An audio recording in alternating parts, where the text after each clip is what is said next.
J'ai mon train là dans pas longtemps. Il est à quelle heure? À -10.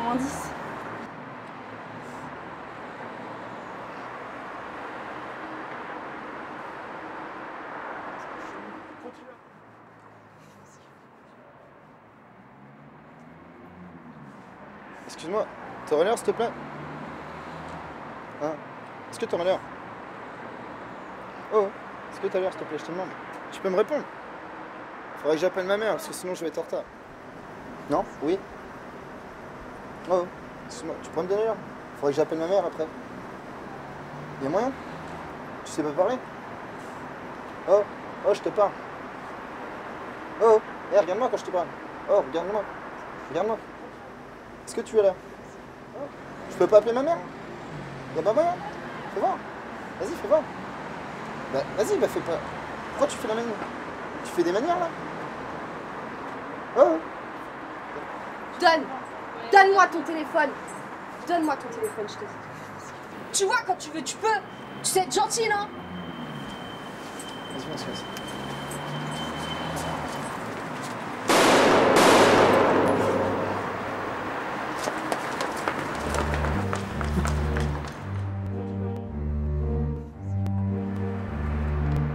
Je suis très gentille.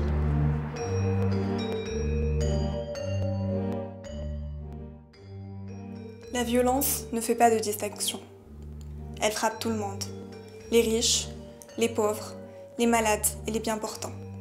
Aussi froide et pénétrante que le vent d'hiver qui souffle dans vos oreilles, elle vous transit jusqu'aux os et vous laisse grelottant sans espoir de réconfort.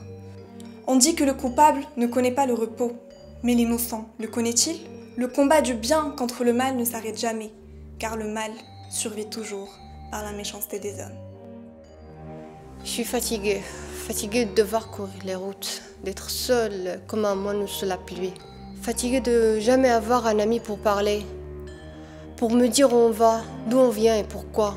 Mais surtout, je suis fatiguée de voir les hommes se battre les uns contre les autres. Fatiguée de la peine et la souffrance que je ressens dans cette vie.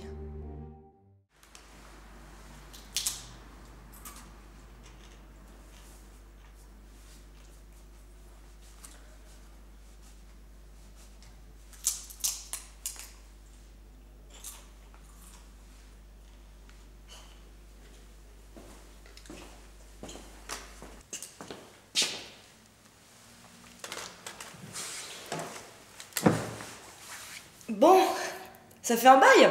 Qu'est-ce que vous devenez depuis tout ce temps? Ma foi, ça va. Tu sais que j'étais en Norvège? C'est quoi encore que cette histoire? C'est bien que c'est n'importe quoi. Notre ami adore rêver dans sa tête. Tu te souviens d'ailleurs de nos vacances en Polynésie? Ah ouais. Ouais, je m'en souviens. Ah, quelle aventure. Mais moi aussi, je m'en souviens. T'étais là toi? Je me souviens pas du tout t'avoir vu. Moi, je me souviens de notre voyage à La Réunion. Les tiponches, les planteurs et les beaux mecs. Sacré Fred, hein. T'as toujours le sens du détail. Et tu sais que j'adore ça. On sait que les mecs de La Réunion sont tous beaux. Ouais, Lola, on sait. Qu'est-ce qu'elle peut raconter comme connerie celle-là? Oh, c'est bon là. Arrête de jouer le malin tout le temps. Calme-toi, Lola. Hein. Et toi? Tu m'invites chez toi pourquoi? Pour foutre de ma gueule, c'est ça? Ça fait un bail qu'on s'est pas vu, mais vous êtes toujours les mêmes, hein. Toujours deux mêmes connards.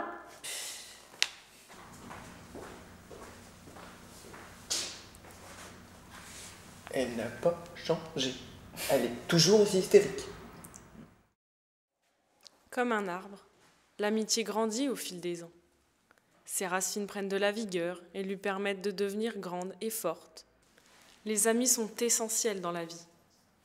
Ils nous apportent bonheur, joie et bons souvenirs. Continuons à prendre soin des racines de notre amitié, de façon à ce que nous puissions encore longtemps partager notre quotidien et apprécier chaque jour que nous vivons. Je hais ta façon de me parler. Je hais ta façon de conduire et de me regarder dans les yeux. Je hais tes stupides bottes d'armée et ce que tu devines en moi. Je te hais au point d'en crever et même de te tuer parfois. Je hais ta façon d'avoir raison, tes histoires inventées. Je te hais quand tu me fais rire, davantage quand tu me fais pleurer. Je te hais quand tu n'es pas là et que tu es Dieu sait où. Mais je hais surtout de ne pas te haïr, ni un seul instant, ni une seule minute, ni même du tout.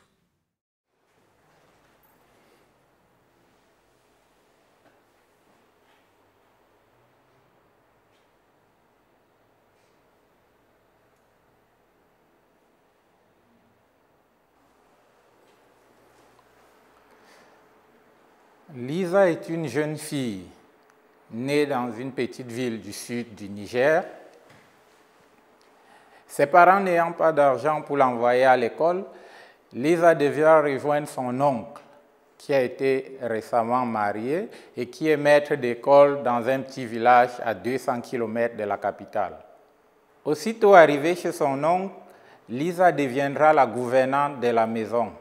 Elle devrait être chargée de faire la vaisselle, de faire la lessive et devra même souvent jouer le rôle de baby-sister parce que le couple aura 3 enfants au cours des années suivantes. Lisa ira également de temps en temps au marché de la place, aider la femme de son oncle à vendre des vivres. Au fil des années, Lisa continua à bosser dur. Et à 19 ans, elle décrocha avec brio son baccalauréat. Lisa rentrera donc en ville rejoindre ses parents, car c'est là que se situait la seule université du pays. À l'université, Lisa s'inscrit dans une filière avec 2000 autres étudiants. Sauf qu'ils devront faire cours dans un amphithéâtre de 500 places et 100 micros. Entre les cours faits debout et les difficultés d'écoute, Lisa sera néanmoins déterminée à passer ses examens à l'université. Sauf qu'après plusieurs années, elle avait une autre difficulté. Ses notes n'apparaissaient pas au babillard après la composition. Après de multiples requêtes à l'administration, Lisa resta sans réponse et devra donc subir la défectuosité du système informatique universitaire. 5 ans passèrent et la plupart de ses camarades entamaient alors leur cycle doctoral. Par contre, Lisa n'avait pas toujours pu obtenir sa licence. Face à cette déception, sa famille décida de faire un crédit pour l'envoyer étudier dans une université en Europe. Lisa devint alors l'espoir de sa famille, qui pensait que le remboursement de cette dette ainsi que la paie des frais d'inscription des prochaines années universitaires de Lisa se fera grâce à des jobs étudiants qu'elle décrochera aussitôt arrivée en Europe. Aussitôt arrivée en Europe, Lisa fit face à une très grande surprise. Les ressortissants du tiers-monde sont interdits de travailler dans le pays où elle a atterri. Lisa devra alors penser à une alternative. La seule option qu'elle eut était de travailler dans des fours de boulangerie pendant la nuit, car c'était l'unique moyen de ne pas se faire attraper par les agents de l'immigration et du service du travail. Grâce à sa détermination et sa motivation, Lisa puis, au cours des 4 années qui suivaient, alterner travail de nuit et faculté de jour, et au bout de ces 4 ans, décrocha brillamment son diplôme. Aujourd'hui, Lisa a décidé de consacrer le reste de sa vie à l'éducation des jeunes filles au Niger. Elle est donc aujourd'hui fondatrice d'une ONG qui défend les droits de la femme en Afrique et qui leur attribue des bourses d'études pour pouvoir réaliser leurs rêves.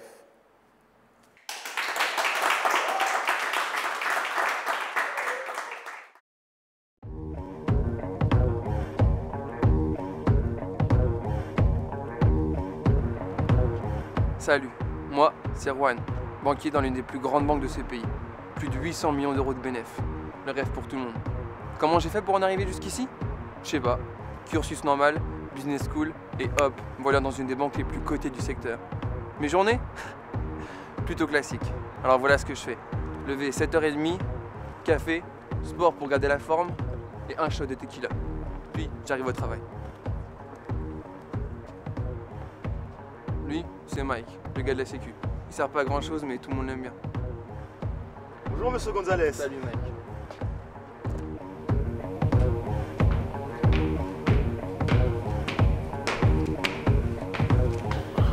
Mon bureau se trouve au 4e étage.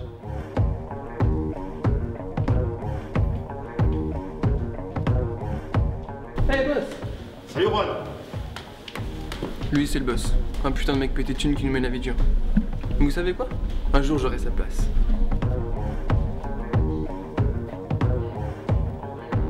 Elle, c'est Kim, stagiaire d'une école de commerce qui lui sert de secrétaire.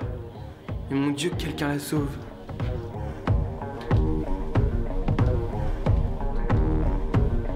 Maintenant, il me reste plus qu'à aller voir ma secrétaire. Je peux vous assurer que ça vaut le coup.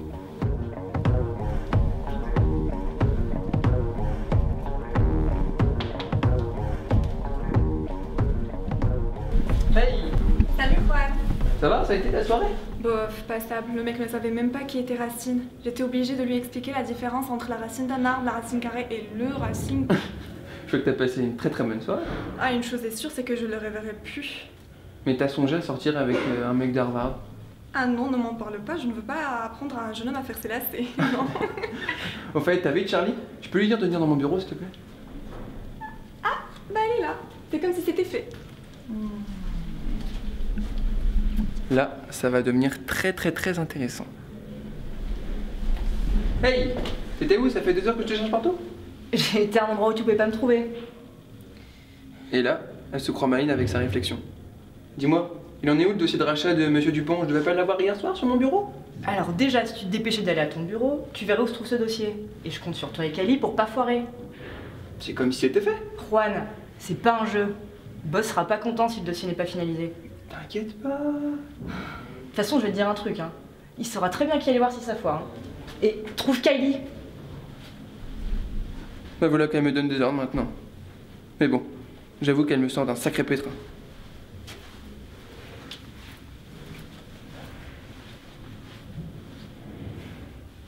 Lui, c'est Jack, un mec qui se prend pour loup de cette banque alors que c'est juste un putain de loser. Vous savez quoi? J'en ferai ma secrétaire. Bon, maintenant, il me reste plus qu'à trouver Kylie.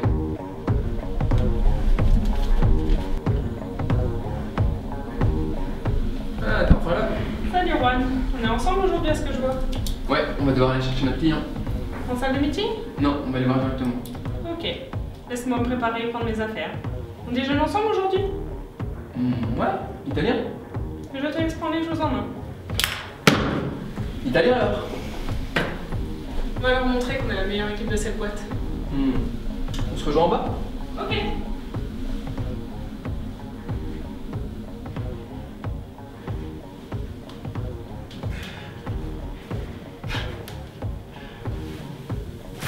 Vous savez, j'arrive pas à comprendre comment les gens peuvent faire confiance à une banque. Je me ferais même pas confiance à moi-même. Allez, maintenant, place au spectacle. Quand vous grandissez, on a tendance à vous dire que le monde est ainsi fait et que vous devez vivre dans ce monde en essayant de pas trop vous cogner la tête contre les murs. C'est une vision étriquée de la vie. Cette vision peut être élargie une fois que vous avez compris une chose toute simple. C'est que tout ce qui vous entoure et qu'on appelle la vie a été conçu par des gens pas plus intelligents que vous. Vous pouvez donc changer les choses, les influencer. Il faut ôter de votre tête l'idée erronée comme quoi la vie est ainsi et que vous avez juste à la vivre au lieu de la prendre à bras-le-corps. Changez les choses, améliorez-les, marquez-les de votre empreinte. Les rêves ne se réalisent pas sans rien faire. Il faut leur courir après. Une fois que vous aurez compris ça, vous ne serez plus jamais le même.